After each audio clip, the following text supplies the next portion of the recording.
Happy Friday, everybody. Today we have a bit of change of plans. I was going to do my cab controller review, but it is still off at a manufacturer having some testing done. It's been 4 weeks and I kind of thought I would have it back by now, but here we are. So I thought I would do a bit of a layout update.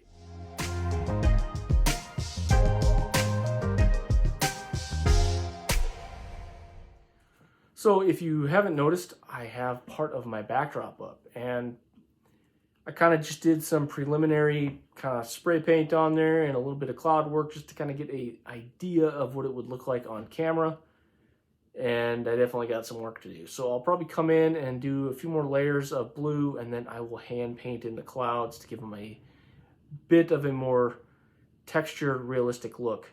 I did a video a while ago on my mobile layout, review layout, and I showed a technique for doing cloud work on that, and it really gives it a three-dimensional view. So probably going to come back in and do that on this, but for the time being, it is okay. I still need to get the sideboard put in over here, and I think on this side I'm going to add just a little bit coming out.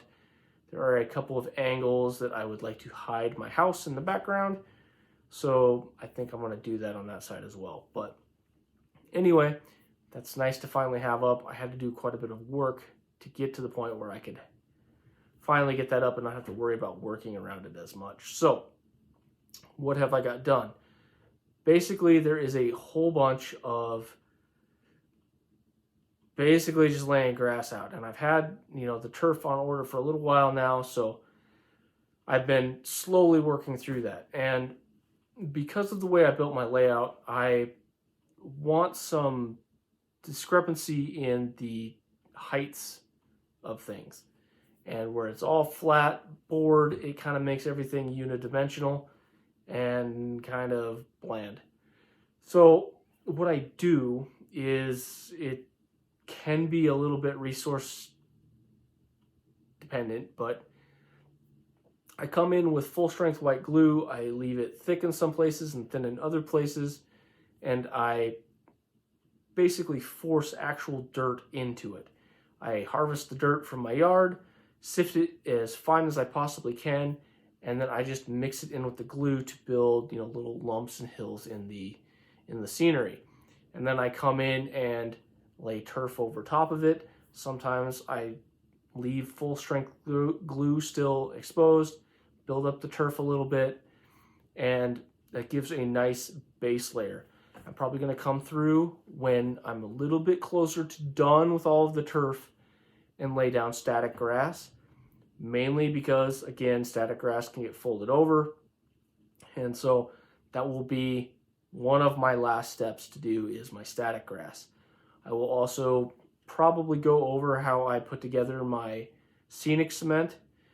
I usually do a 2-to-1 water to Mod Podge mix ratio. I get a couple of dollar store spray bottles. I spray the turf and then come in with static grass, and hopefully we can get a nice look out of that. But this is kind of a mountainous terrain. It is not a whole lot of dead grass or anything like that. I do have some brown spots here and there, but for the most part, it's going to be green, pleasant looking foliage everywhere. So we're going to get a good dense amount of static grass on here, and hopefully that's going to give it a realistic look. After that's done, we will hit it with some shrubbery, that type of thing, and then we're going to come in and finally get the trees done. So we have quite a bit of work to get done, as well as I still need to do some dirt work over here, and to finish running my my asphalt road around to my station right over here. So let's go ahead and pop the iPad off and take a quick look at everything I've done so far. Alrighty, up front, not a whole lot is done. Last time we talked about, I finished up my yard for the most part, got most of the grass work done. Again, I will come in and static grass this, but I like the turf as a base layer. It gives something for the static grass to really cling to, as well as you don't get any thin spots. But I did do a little bit over here. Got some of that in place. This is going to be a little more of a weedy section. So there will be some static grass and some plants, kind of shrubbery out through there.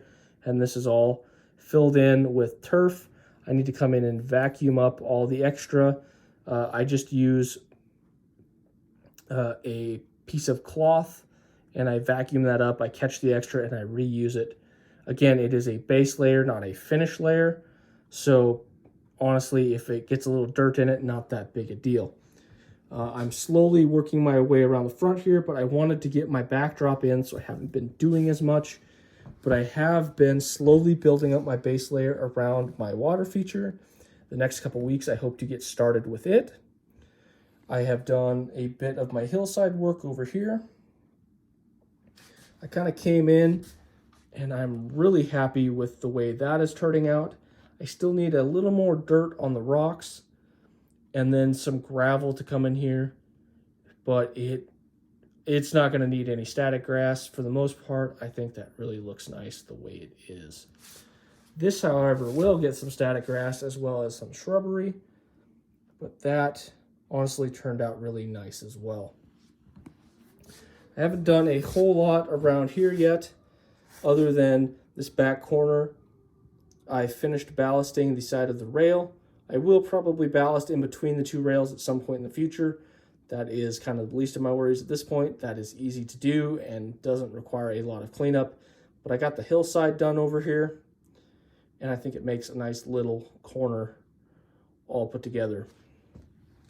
I have been working on getting my track over here weathered. It's going to need a few more layers of, dark wash to get the flavor of dirty black that I want. And then once I get that, I will come in with a oxide brown around the rails and give it kind of that rusted look. It run into a bit of a problem. Over here, I was hitting it with some alcohol to help get it to blend out a little bit, and it peeled up my ballast a little, so I'm going to have to come back in and fix that before I go too much further over here. But that is just part of the process. If I remove these, I've got a piece of track. I again need to come through here and weather the ballast, a little more similar to like you see over here. Like I said, I've been trying to get real dark spots where you think the engines might park, but I wanted a grass covered area, so I'm going to weather the ballast just a little bit more and then have the turf kind of crawl up onto it a little bit more, give this a barely used branch line type look to it. But really what I worked on is getting this put together, and the upper loop, I really like the way this turned out. It's hard to get a good camera angle on it, and honestly the light kind of blows it out, but it really does look nice when you're looking at it up close. It probably needs to be thinned out a little bit. The rocks might be a little bit too dense. In person it looks great, but on camera it's almost a little overblown. So I will see what I can do there. I do need to do a little bit of work over here around my cracks to kind of get them worked in a little bit. I will kind of slowly do that as I continue around this. But honestly, it was really about getting the tunnel and my my old going through the pass secondary line up here in functioning condition and ready to go, because once I have this backer up, it's really hard to get in here to do any work on it. So I made sure everything was good and reliable, all the tracks nice and clean for the time being, and it is going to be a nice little scene for doing videos on. So that's kind of where I'm at for now. It doesn't seem like I got a whole lot done, but honestly, you only have half hour a day to kind of do a little bit here and there. It takes quite a bit of time to get anything done. So that being said, thanks everybody. I will see you next week. We have a couple of good videos to go over, so I will see you then. Bye now.